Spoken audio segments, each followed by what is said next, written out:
अस्सलाम वालेकुम, welcome to 10th Urdu class. उम्मीद है स्टूडेंट्स आप सब खैरियत से होंगे। सबक नंबर 1 हमने पढ़ लिया था, इसकी मशक भी होगी कि आज हम इसकी इक़्तिबास की तशरीह करेंगे। अपनी नोटबुक्स ओपन करें, पेज रेडी कर ले, डेट लगाएं, सबक का नाम लिखें सब मिर्ज़ा मोहम्मद सईद, नीचे हेडिंग दें इक़्तिबास की तशरीह। पैराग्राफ आपके पास होगा, आलम की मौत होती है, यहाँ से लेके आपने सिले की परवाह से बेनियाज होकर। आलम की मौत होती है। अब हमको इसका अंदाज़ा नहीं हो सकता कि मिर्ज़ा साहिब के रुखसत हो जाने से हमारा कितना बड़ा नुकसान हो गया है। अब उनकी अदम मौजूदगी रह रह कर हमें उनकी याद दिलाएगी और वक्त के साथ साथ उनकी जुदाई का घाव बढ़ता चला जाएगा। मिर्ज़ा साहिब बहुत ही खामोश काम करने वालों में से थे, यानी इतने खामोश कि खुद उनके ज़माने के अक्सर लोग भी उनके इल्मी और अदबी कारनामों से वाकिफ नहीं हुए। दरअसल खुद मिर्ज़ा साहिब शोहरत से घबराते थे और पब्लिक प्लेटफॉर्म पर आना पसंद नहीं करते थे। काम करते थे 27 की तमन्ना काम करते थे 27 की तमन्ना और सिले की परवाह से बेनियाज होकर। यहाँ तक आपने पैराग्राफ। अब कापी पे लिखना कैसे है, आलम की मौत होती है, ये लाइन लिखने के बाद आप छोटी छोटी डैश लगाएं और आखिर में लिख दें 27 की तमन्ना और सिले की परवाह से बेनियाज होकर। नीचे हेडिंग दें हवाला मतन, उससे नीचे लिखे, नीचे वाली लाइन पे लिखे सबक का नाम मिर्ज़ा मोहम्मद सईद, फिर नीचे वाली लाइन पे लिखे मुसन्निफ का नाम शाहिद अहमद देलवी। अगली हेडिंग है हमारे पास खत कशीदा अल्फाज के मानी। अल्फाज मानी की लाइन लगाएं, अल्फाज और साथ उनके मानी लिखते जाएं। आलिम, इल्म वाला, आलम दुनिया, रुखसत हो जाना, चले जाना, अदम मौजूदगी, गैर मौजूदगी, वाकिफ, आशना, शोहरत, मशहूरी, घाव, जख्म, 27 तारीख, तमन्ना, उम्मीद, सिला, बदला, बेनियाज, परवाह ना करने वाला। अब नीचे इसका साको सबाब जो है वो हम नहीं लिखेंगे, क्योंकि पेपर में आपका सिर्फ आता है कि खात कशीदा अल्फाज के हवाला मतन, खात कशीदा अल्फाज के मानी और तशरीह करें। तो फिर हम इस तरह से करेंगे कि इसकी आप डायरेक्ट ही तशरीह शुरू करेंगे। हेडिंग दें तशरीह की। अब आप लिखें, इस पैराग्राफ में मिर्ज़ा साहिब की मौत का गम बयान किया गया है। जो शख्स इल्म रखता है उसकी मौत हो जाए तो वो सिर्फ उसकी नहीं बल्कि सारी दुनिया की मौत होती है। हमें इस बात का अंदाज़ा हुआ है कि मिर्ज़ा साहिब के इस दुनिया से चले जाने से हमारा कितना बड़ा नुकसान हो गया है। अब उनकी गैर मौजूद हाज़िरी हमें उनकी याद दिलाएगी। वक्त गुजरने के साथ साथ उनके बिछड़ने का जख्म बढ़ता चला जाएगा। मिर्ज़ा साहिब बहुत खामोश तबीयत थे और वो बहुत खामोशी से अपना काम भी करते थे। वो शोहरत से बहुत घबराते थे और पब्लिक प्लेटफॉर्म यानी अवाम के सामने आने से बहुत गुरेज करते थे। और काम वो किस लिए करते थे? तारीफ की उम्मीद के बगैर और बदले की परवाह के बगैर मिर्ज़ा साहिब अपनी दिली तस्कीन के लिए अदब का काम करते थे। यहाँ तक आपका मुकम्मल हो गया। आप बुक ओपन करें, सबक नंबर 2 है हमारे पास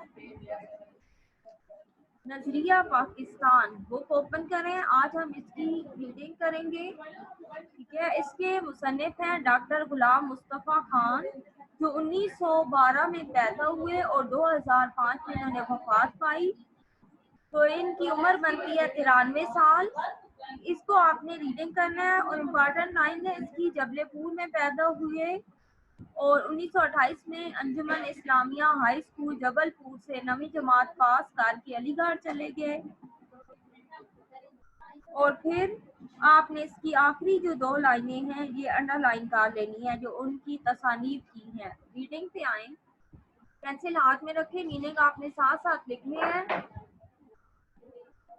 मुसलमानों ने हमेशा रवादारी को अपना शेवा बनाया है। रवादारी तामुल मिजाजी, शेवा तरीका।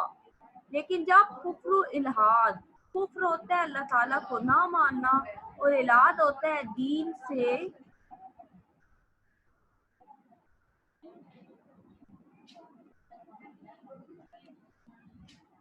दूर करना। जब कुफ्र इल्हाद गलबा हासिल करना चाहते थे तो मुसलमान इसके मुकाबले में डट कर खड़ा हो जाता है। डट कर मजबूती से। बादशाह अकबर की बेजा यानी ख्वामुखा रवादारी और मुल्की सियासत में हिंदुओं के अमल दखल यानी कब्जा या इख्तियार की वजह से मुल्क में काफराना तौर तरीके इस कदर राइज हो गए थे, लागू हो गए कि मुसलमानों की आज़ादी खुद उनके दीनी मामलात में ख़त्म हो गई थी।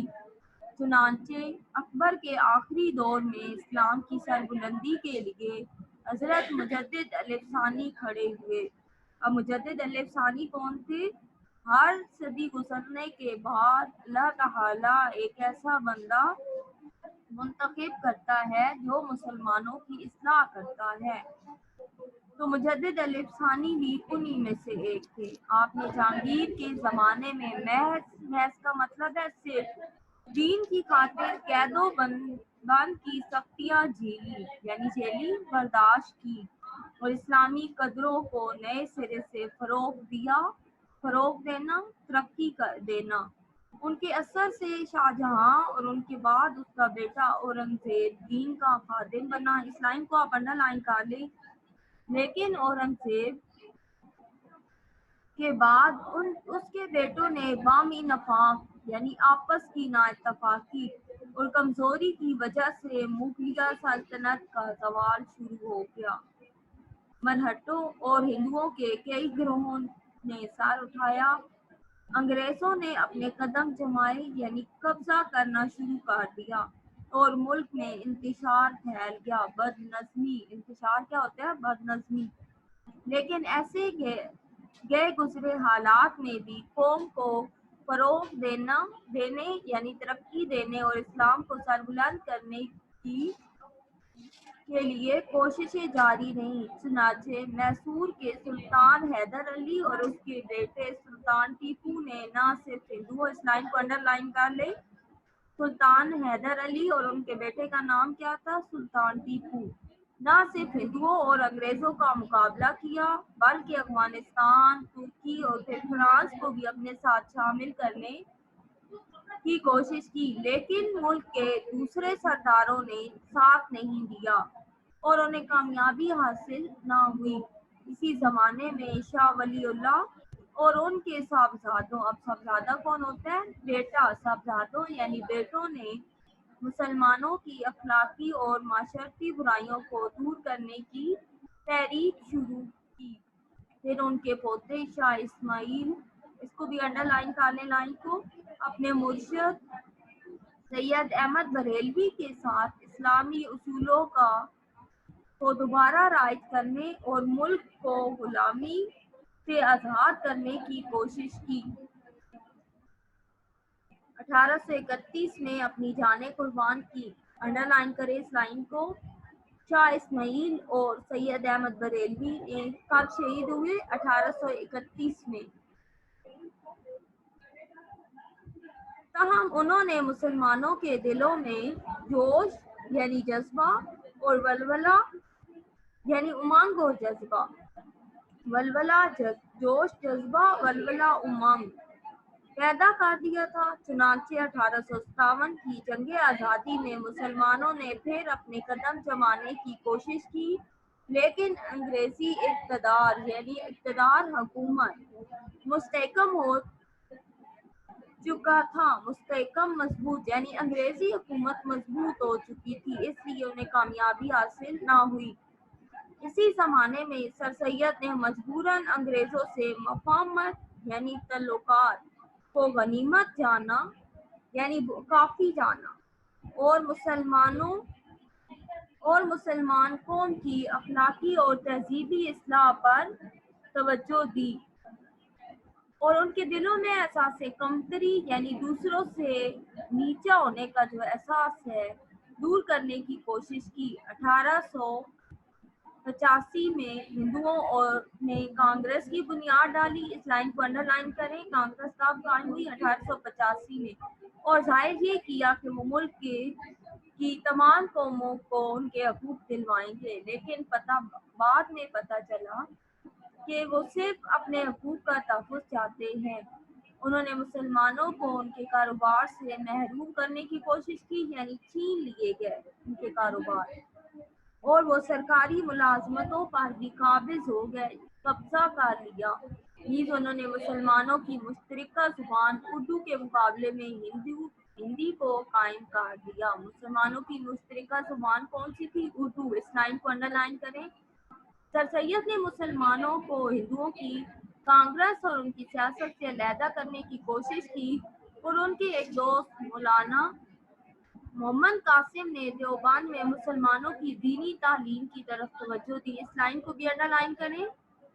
مولانا محمد قاسم نے دیوبند میں مسلمانوں کی دینی تعلیم کی طرف توجہ دی۔ پھر سر سید کے ایک رفیق کون ہوتے ہیں؟ دوست نواب وقار الملک نے 1906 میں کل ہند مسلم لیگ کے نام سے مسلمانوں کی الگ تنظیم کی بنیاد ڈالی، اس لائن کو بھی انڈر لائن کریں۔ یہ تنظیم ڈھاکے میں قائم کی گئی، اس کو بھی انڈر لائن کریں، جہاں ہندوؤں نے سازش کر کے مسلمانوں کو ضرر پہنچانے کے لیے ضرر کیا ہوتا ہے؟ نقصان، مشرقی بنگال اور آسام کا وہ صوبہ جس میں مسلمانوں کی اکثریت تھی ختم کرا دیا۔ 1911 میں اس علاقے کو پھر بنگال میں شامل کر دیا گیا، یہ لائن انڈر لائن کریں۔ 1911 میں بنگال کو پھر اس علاقے میں شامل کر دیا گیا۔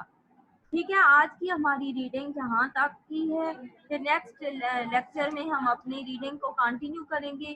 ٹھیک ہے اسٹوڈنٹس، اپنا خیال رکھیے گا، اللہ حافظ۔